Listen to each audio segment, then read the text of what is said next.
far as I knew you. Hey, so like when you write a book, when you write a story, like what's the process for when it gets drawn? Like, do you have any input like on like what it looks like, or like what the art, the panels, or anything, how it turns out? Yeah, excuse me, that's a great question. We were talking about that earlier with the kids. So comic books they're essentially sequential storytelling, which means that they're told in images. So if you're going to do a comic book scene of this room, we would probably start with a panel up top of establishing the museum, and then a panel probably establishing like all of us, and then maybe a close-up panel on me as I was talking with a word balloon.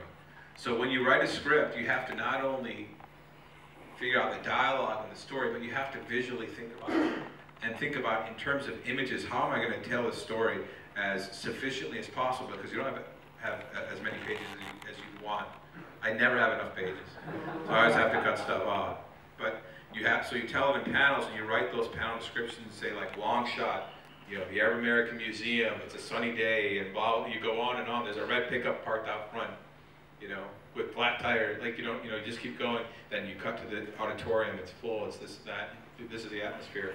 So that's how you write it. So once I write a script like that, and I do all the dialogue, I hand it over to the editor. And the editor is kind of the corraller that works with the artist and the writer and really makes the comic happen. So the editor will take my script, he'll give me notes first, and so I'll kind of take his notes on my story and rewrite it, and then the editor gives it to an artist. And so I work with artists in Minnesota, in Italy, and in Brazil right now, and they're fantastic artists. And I tend to work with the same artists over and over and over, and the reason I do that is because we develop a shorthand of communication through script.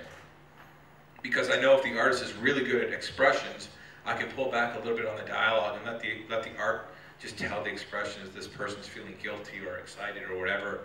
If the artist isn't good on expression, you have to kind of force dialogue in there, which is why sometimes comic books read really badly, like, I'm really happy right now.